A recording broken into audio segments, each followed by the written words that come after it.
Dalam sebuah kitab dijelaskan, Rasulullah sallallahu alaihi wasallam selesai sholat subuh, berzikir, lalu beliau balik menghadap kepada para sahabat. Lalu beliau bertanya kepada para sahabat, "Saudara-saudara sekalian, adakah di antara kalian yang bermimpi tadi malam?" Niat kate mimpi semalam. Nabi tanya sahabat. "Tidak ada ya Rasul." Nabi lalu menjelaskannya, "Saya semalam bermimpi." Ini berarti kalau mimpinya Nabi itu wahyu, mimpinya Nabi itu petunjuk. Kalau kita mimpinya manusia biasa, jangan ditafsir macam-macam. Jangan ditafsir. Agama mengajarkan, kalau kau mimpi yang baik, begitu kau terbangun, ucapkan hamdalah, alhamdulillahi rabbil alamin. Kalau kau bermimpi jelek, tiba-tiba kau lihat dirimu ditikam dan kau terbangun, maka ucapkan na'udzubillah min zalik. Kita berlindung kepada Allah dari keburukan seperti itu. Nah, kalau mimpi Nabi pamase, petunjuk dari Allah Subhanahu wa taala.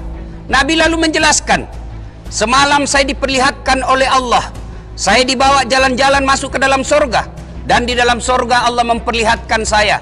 Ada seorang hamba diberi hadiah oleh Allah. Nih hambaku, nih hadiah kau ambil. Alayye, pamaseku, kasih sayangku, nih hadiahmu." Lalu hamba ini berkata, "Ya Allah, hadiah ini terlalu banyak buat saya. Amal-amal yang saya lakukan tidak sebanyak ini. Kenapa banyak begini saya terima?" Ibaratnya kalau diangkakan, kebaikannya hanya 10, Allah kasih 100. Megala de iye puang, dek na pada amalku, lebih banyak ini ya Allah.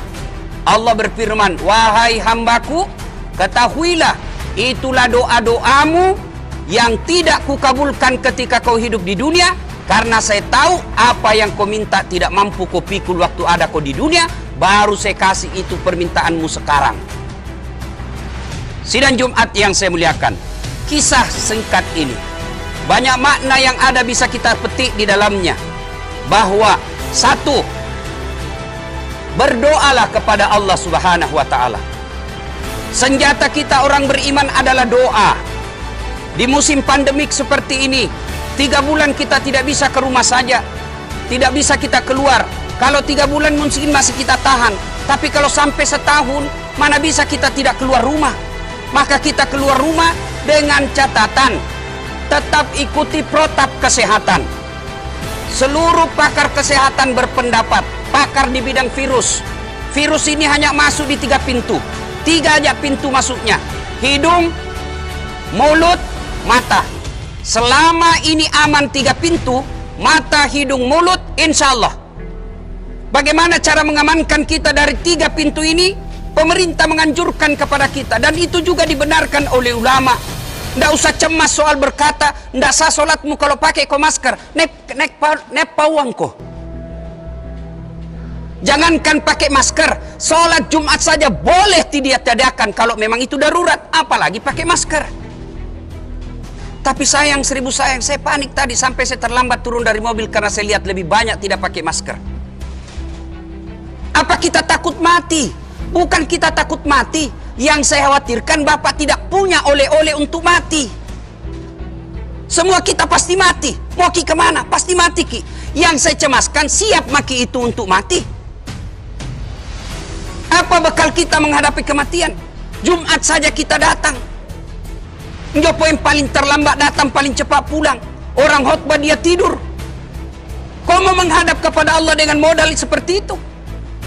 Coba makilah ini yang paling terlambat datang, hafal mukanya, dia tahu itu nanti paling cepat pulang. Coba lihat.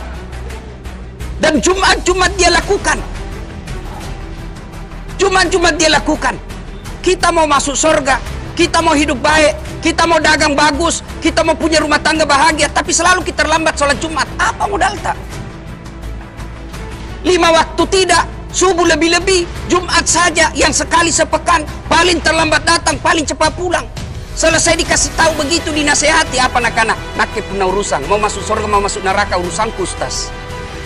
Ini menikana nabita nak-anak kaswatul qalbi, keras hati, kak doro. Inilah yang Allah sindur dalam Al-Quran. Wa zawa'un alaihim a'anzartahum am lam tunzirhum la yu'minun. Kau sampaikan ayat Allah atau tidak, kau ceramai atau tidak, la yu'minun, sama saja mereka tidak akan beriman. Kira-kira kalau anak-anak seperti ini yang ribut di masjid, Ini yang di depan-depan saya masih wajar, Pak. Pun kalau dia mati, insya Allah aman masuk surga, tidak ada dosanya. Tapi katen sudah berkumis, sudah punya istri, bahkan sudah punya cucu, terlambat sholat Jumat, masuk lagi dalam masjid, tidak sholat sunnah, langsung duduk, selesai assalamualaikum langsung lompat, tidak berdoa. Kau mati, apa bekalmu, bos? Kalau bapak merantau ke Kalimantan, ternyata di Kalimantan tidak enak, pulang kampung lagi ke Jeneponto. Bapak merantau ke Tarakan, di Tarakan ternyata tidak enak, pulang lagi ke Pindrang, masih ada sawah bisa dikerja. Tapi kalau bapak masuk kubur, demi Allah, senang tidak senang, tinggal kau di situ, tidak boleh kau keluar. Kita tidak cemas soal kematian, pasti kita mati. Yang kita cemaskan, siap maki itu menghadapi kematian. Kita sudah yakin kullu nafsin saikatil maut, tungke-tungke maki nyawai pasti mati. Yang jadi masalah, kita sudah siap. Nah, maka ketika ada masalah seperti ini, sunnatullahnya pakai masker, jaga jarak, cuci tangan setiap saat. Ternyata telah kita lakukan itu. Kita sudah pakai masker kemana-mana, kita sudah cuci tangan setiap saat, kita bicara jaga jarak. Ternyata masih nak kena, kita bagi orang beriman, jangan putus asa. Wala tayasu min rauhillah, jangan kau putus asa, jangan sangka buruk. Kena penyakit, bagi orang Islam semuanya indah. Bagi umat Islam kata Nabi semuanya baik. Mereka sehat, mereka bersyukur, ibadah. Mereka kena penyakit, dia sabar, ibadah. Kena wabah penyakit, sudah berikhtiar menjaga kesehatan, protap COVID-19 kita jaga, ternyata masih kena wabah. Inilah yang disebut kita harus percaya qada dan qadar, takdir baik dan takdir buruk. Dan kalau kita sudah menghindarinya masih kena, kita umat Islam kata Nabi, jangankan kena COVID-19, tertusuk duri saja kata Nabi, menghapuskan dosa-dosamu. Itulah sebabnya di Saudi, orang yang wafat karena COVID-19, positif dia wabah, dia meninggal, mereka dikuburkan di tempat sebaik-baik pemakaman. Di mana? Di Baqi dan Ma'la. Kenapa? Ulama berpendapat, orang yang wafat karena wabah, sama wafatnya nilai jihad dunia. Nah, yang salah kalau kita tidak berikhtiar. Begadang 24 jam. Keluar tidak pakai masker, tidak cuci tangan, tidak jaga jarak, kena wabah. Kalau bapak wafat sendiri tidak ada masalah, tapi kalau bapak datang ke tempat-tempat pengajian mewabahkan orang-orang soleh, kan itu bapak merugikan orang lain. Maka itulah pentingnya kita perlu pakai masker kemana-mana, itu sebagai ikhtiar. Nah, kalau kita sudah berdoa, sudah berikhtiar, lalu langkah yang kedua yang kita lakukan adalah berdoa kepada Allah Subhanahu wa taala. Minta kepada Allah, Allahumma inna nas'aluka salamatan fid din, salamatan fid dunya wal akhirah, wa afiatan fil jasadi. Kita minta kepada Allah. Senjata kita orang beriman adalah berdoa kepada Allah. Saya sudah berdoa mi Ustaz, kenapa doaku tidak dikabulkan Allah? 24 jam saya berdoa Ustaz. Kenapa doaku tidak dikabulkan Allah? Ya betul bapak berdoa, tapi tidak sholat.